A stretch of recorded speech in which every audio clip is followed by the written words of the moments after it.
The amazing God of War 2018 is now available on PC, which means I have another excuse to talk about one of my favorite games of all time again. There are a lot of things to do and discover in this game, so in this video we will give you tips on which activities to complete, what mechanics and rewards you should pay attention to, and how to get some of the best gear in the game. So whether you're just here for a refresher or if you're jumping in for the first time, I hope you'll learn something new from this video, and with that out of the way, let's go. And it might seem like an obvious first tip, but I definitely recommend following the story before you try and explore the whole map. Not only is the story filled with amazing moments and boss fights, but you will unlock a lot of useful items through story progression, and some will allow you to solve puzzles or open pathways that you previously couldn't. So if you're busy exploring and feel like you're stuck on a puzzle, there's a high chance that's because you don't have the item you need to complete it yet. Plus, the story will unlock a lot of locations for you to explore as well. Your adventures with Kratos and Atreus will take you to other realms than Midgard, and the ability to travel between realms is also tied to story progression. Plus, some specific realms also unlock after events in the story, so once again there are rewards in the game that require you to reach a certain point in the story to access them. But it's not just new locations and items to discover, you will also find the upgrade material for your main weapon, the Leviathan axe, at some points during the story. Not only does upgrading your axe give you extra damage, it also unlocks the next tier in your skill tree, giving you access to new combos and abilities, like a secondary stance which makes the axe much stronger against groups of enemies. You unlock skills with experience which you gain from combat or by completing quests. Now, even though focusing on the main story path will get you lots of useful items, it's still smart to explore the areas you visit for extra chests you might otherwise miss. And you can tell by the type of chest what kind of reward will be in it. As a general rule of thumb, the fancier the chest looks, the better the reward. Wooden chests will mostly contain hack silver, your main currency, whereas stone chest will contain upgrade materials, and ornate chest reward things like armor or a new runic attack, which are the special attacks you can slot on your weapons. And by the way, if you liked the video so far, it would be awesome if you could leave a like, as it really helps the channel out, and subscribe if you don't want to miss our next video. Now let's get back to looting, because there is one other type of chest that requires a bit more effort to open, but that is certainly worth your time. These special Nornir Chests all require you to solve a puzzle to open them, but they will contain either an Apple of Eden or Horn of Blood Mead.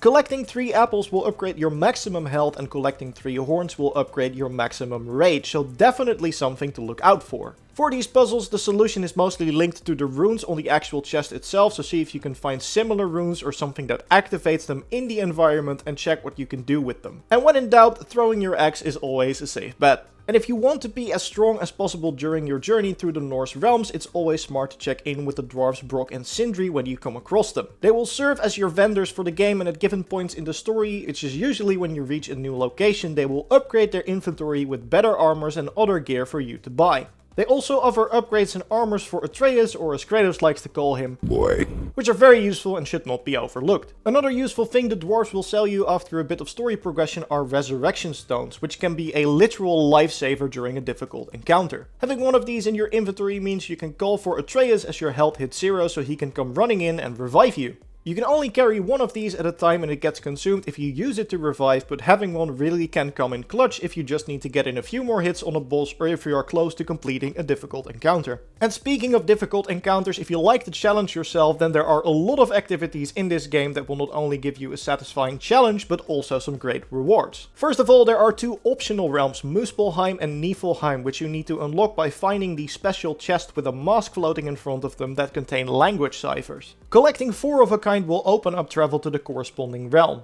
And you will come across some of these chests during the main story too, so if you keep paying attention to them, you should have most ciphers by the end of the game. But if you have trouble finding them, we will leave a link to a video with all the locations in the video description, and it goes for the other topics mentioned in this video too, so just check there if you have trouble finding something. And then it's really up to you which realm you want to tackle first, as both of them have some rewards that are very much worth chasing. Muspelheim is basically a gauntlet of combat challenges where completing a challenge lets you climb further up the mountain to reach a final boss. And don't worry, progress doesn't reset, so if you complete the first challenge, you can always start at the second one. Each challenge offers a different objective. Some are very straightforward, like killing 100 enemies, and others require a bit more effort, like killing enemies without getting hit yourself. And these challenges will also reward you with some unique materials that will allow you to craft new, very powerful moves Muspel themed armor set with some appropriately fiery buffs and even some very powerful runic attacks. Niflheim on the other hand offers up a completely different challenge. In this realm you will enter a maze-like gauntlet of traps and enemies to collect a resource known as mist echoes. The fog in this realm is deadly if you expose yourself for too long, however, so you are on a timer while navigating this maze, and if you die, you will lose all of your mist echoes. So I'd recommend, especially if you're entering for the first time, that it's better to run back to safety with a small amount than to die while trying to collect more of these mist echoes. And this material is then used to buy one of the 3 Nifl themed armor sets, which are very powerful and also improve your resistance to the cursed mist so you can stay out longer.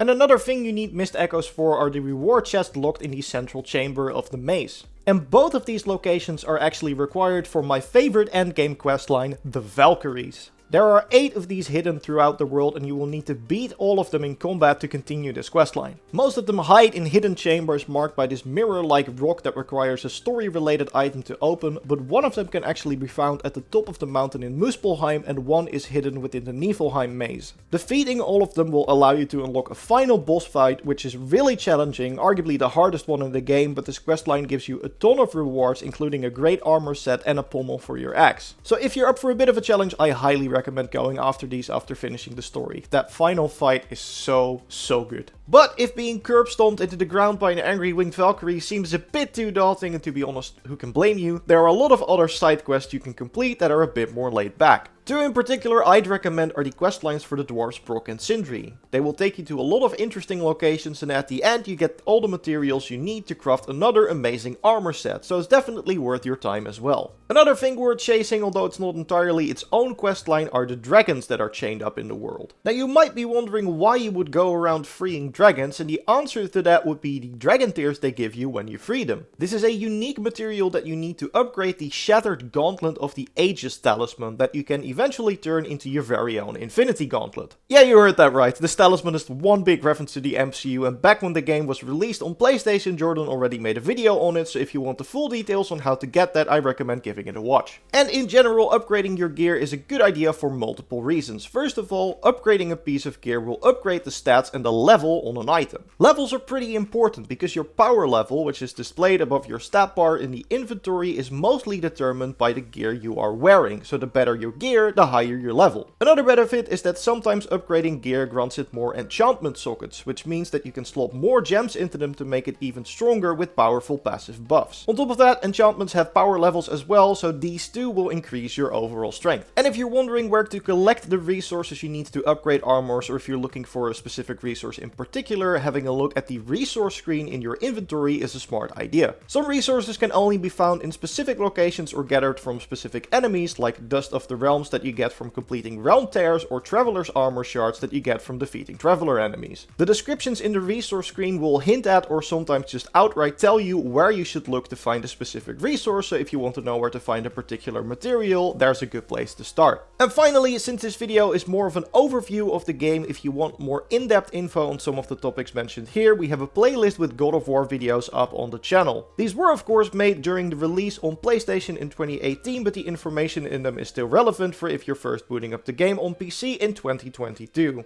If you want more in-depth info on how to get these powerful Niflheim armors that we mentioned earlier, or if you want to learn about a secret puzzle that grants you a unique axe pommel, I highly recommend giving it a look. But that's pretty much all the info you need to get the most out of God of War. Make sure to leave a like if you liked the video and subscribe so you won't miss our next God of War video. For now, thanks everyone so much for watching and I'll see you in the next one. Goodbye!